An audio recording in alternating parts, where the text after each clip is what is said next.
As part of your Form 10-K filed with the SEC, you will disclose whether your company has adopted a code of ethics that applies to your senior officers, as well as whether you make that code of ethics publicly available.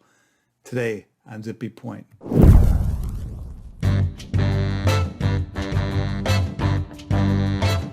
I'm Brock Romanek, and I'm a big fan of yous.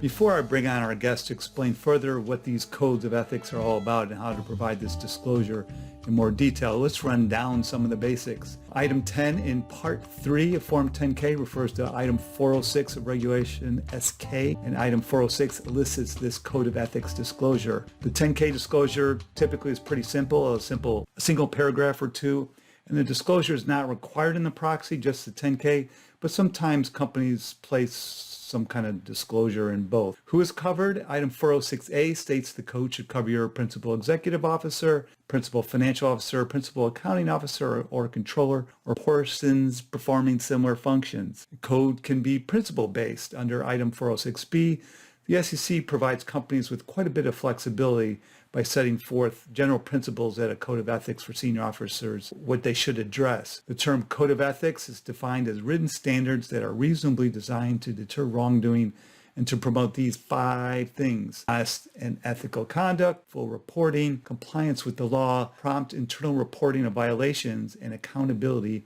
for adherence to the code. Under Instruction 1 to Item 406, companies are permitted to maintain separate codes, and so some directors or employees may well be subject to compliance for multiple codes. So there might be a broad employee handbook that covers your senior officers, but then the senior officers might have their own specific financial code of conduct. And the board of directors might have their own code too, but that's not implicated by this disclosure requirement in Item 406. If a company maintains multiple codes, only one needs to contain the elements set forth in Item 406, regardless of which persons are covered by the non-Item 406 codes. Public availability. So under Item 406C, a company may choose from one of 3 ways, or it could go all 3 ways or 2 ways, but at least one of 3 ways to make its code for senior officers publicly available. 1, file the code as an exhibit to the 10-K.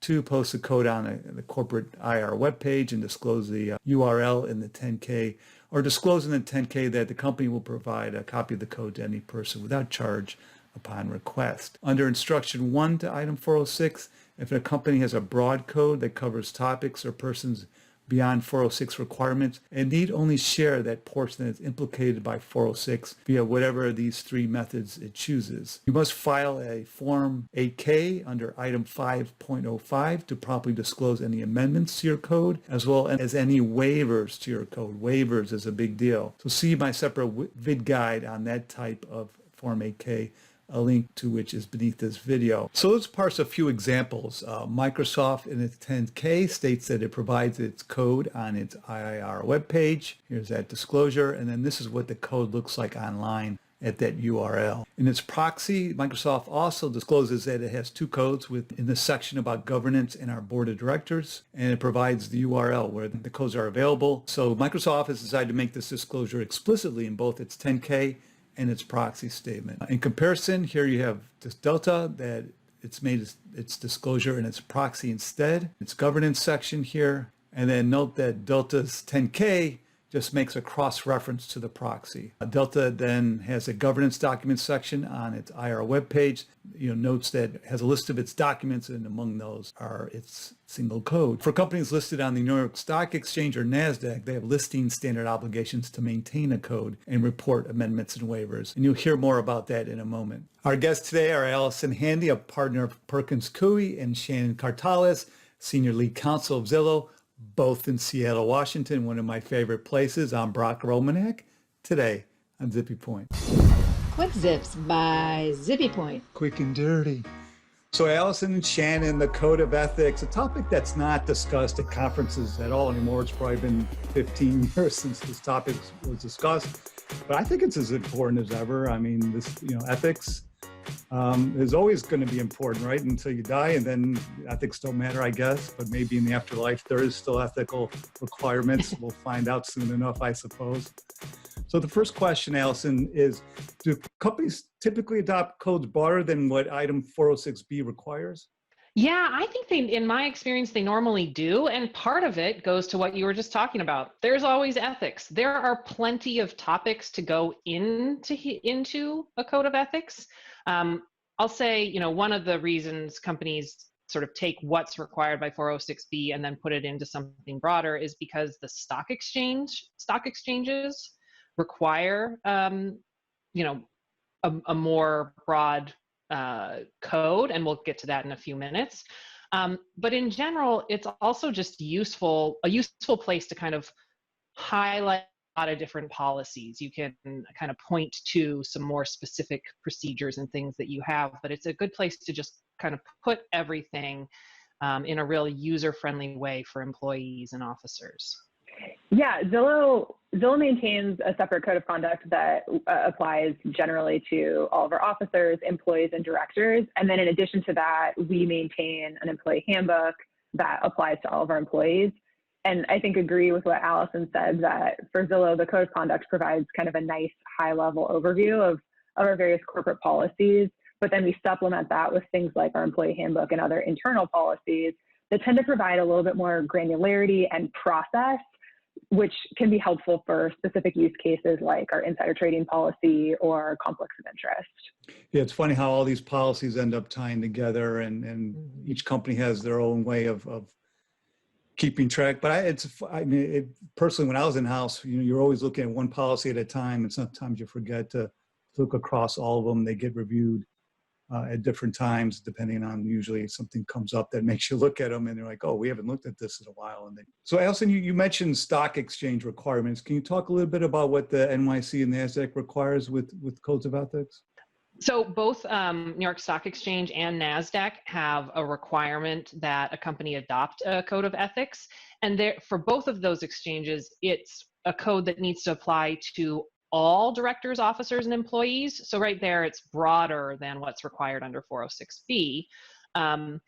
But NASDAQ specifically says, when they say code of conduct, they mean something that complies with 406B and has those elements, whereas New York Stock Exchange, as is common under the governance rules, is more granular. It goes in and says, here are specifically the topics we think you need to address, conflicts of interest, corporate opportunities, fair dealing. There's a whole list in there. And so they don't just rely on the 406B definition. On top of those kind of general rules about what you have to adopt, both exchanges specifically require that any waiver of the code of ethics for a director or an executive officer be promptly disclosed, that the codes include some kind of enforcement mechanism or ensure prompt and consistent action against violation, so something to sort of enforce the code, and that it be made publicly available, which and you talked about 406B earlier, but which has some requirements about making the code public, but this is a much broader requirement. New York Stock Exchange says you have to put it on the company's website, and NASDAQ says you have to make it public. So there are some sort of more specific requirements that push companies to adopt the broader code that we were talking about before. And what do you think about maintaining separate codes of ethics? One set for the senior officers, one set for all employees, and some companies even have a set of ethics that's separate for the board of directors. I mean, this was a big topic of discussion back in the day when 406 was adopted, but I don't know how's that all shaken out. In my experience, I think companies really just figure out what works best for them. Some companies, for example, if you've got union employees and you have to have a specific code that applies to them and maybe your broader code can't apply to them, maybe that's a company that's going to adopt multiple codes because they have sort of other outside pressures. I've seen a big mix. Some companies like it all to be in one place and like to just tell the directors, listen, you're subject to the code just like everybody else, whereas others like to tailor them. And I think to your point earlier, as an in-house lawyer, it's just easier to maintain kind of one code of ethics or one code of conduct that applies to the broader group instead of having to constantly, cross-reference or think about updating those codes when things change if you maintain several different ones. So what about making the code publicly available? There's 3 choices in item 406C of Regulation SK. What what are companies doing? What does Zillow do, Shannon? Yeah, we post our code of ethics and code of conduct on our investor relations website. I think that seems to be the most common practice, and that way it's easily accessible to our shareholders and also to our employees. And I think in part because of the NYSE requirement, that's just where people tend to expect it to be. So it's really easy to satisfy the requirement by posting it there. And Allison, if it's a broad code, do you see companies doing something different, or do they post the entire code, or do they just post the item 406 part only? And I don't know, does that question make sense? No, the question makes sense. And I think because 406 says you only need to make public that part of the code that complies with 406, but the stock exchanges say you have to make the whole code public. So I think everyone does. In addition, you know, if you're a pink sheet company, maybe I don't have as much experience with those, but I think it's still, you know, making it publicly available helps to kind of tick the boxes of your investors or the ISSs of the world to say, yep, you've got this, you've done this corporate governance thing. And Shannon, what do you think of disclosing this in the proxy rather than the 10K, this information?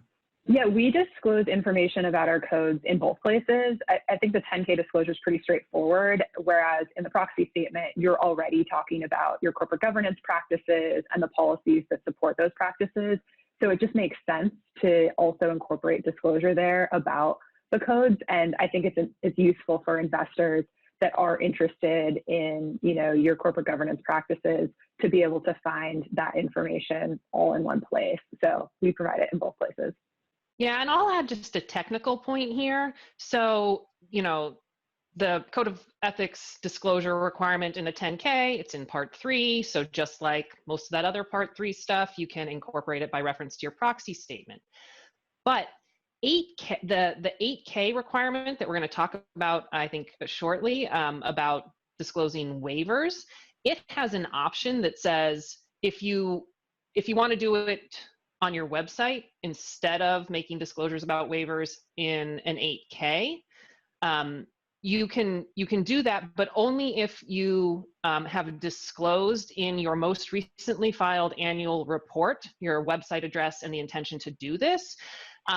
I think I am not sure if companies go to the level of technically reading this detail, but I think our general advice is go ahead and just have that bit of code of ethics disclosure in your 10K, where you can put, like Shannon said, you know, the bulk of the like sort of more descriptive disclosure in the proxy statement, but have that bit of information into your 10K so you can take advantage of that option if you want to do website disclosure instead of 8K. Yeah, the 8K, I made a separate vid guide for each item of the Form 8K, and those were my first batch of 8Ks, and I'm really stiff and want to redo them, but I'm not going to, and I have samples in them. So the item 505 8K vid guide that I did, I'll link to which is below, talks about implicit waivers and the types of actions that might be considered a waiver that are implicit. That might not be obvious. What would those look like, Alice? Yeah, I mean, it's really, you know, the Form 8K defines it as a failure to take action within a reasonable period of time following a material departure. I mean, that's basically that's what it is, right? It's the board, you know, not doing anything, not enforcing the code against a director. I'd have to say you don't see many of these disclosures, so it's a little hard to give examples. It's just not something that tends to come up. Either you end up doing a waiver or you find a way for the director to comply with the code. Or it's one of those SEC disclosure requirements where they're really trying to change it practice by. So Shannon, what type of disclosure controls would you recommend, or I guess do you have to capture any amendments or waivers that would need to be disclosed on an 8K? Yeah, in my view, I think amendments are pretty straightforward because the same people that are going to be involved in making the amendments are usually aware of the accompanying disclosure obligation. So if you're making an amendment, you're probably just going to figure out what disclosure you need to do in addition to that.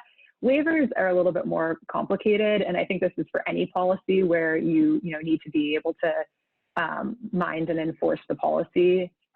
In terms of waivers for us, the first step's really education, right? Like making sure that the applicable parties that are subject to the policy kind of understand it and are aware of it and how it applies to them, and then what to do if an issue arises, who to flag it to, and how to think about it.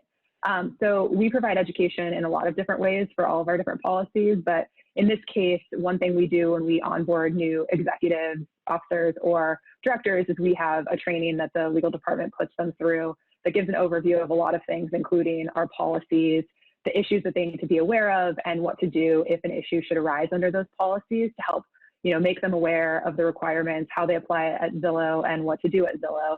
And then, another control that I think is helpful is to include relevant questions in your D&O questionnaire. That can help you to solicit information if people are aware of an issue or potential issue under one of your policies. And it also just is a nice way to remind people of the rules that are in place and the requirements within those rules should an issue arise. So I would say that this might be the only video I ever make about code of ethics, thereby making you two the world foremost experts, because this video will probably get 10 million views. So thank you very much. Thanks. Good stuff.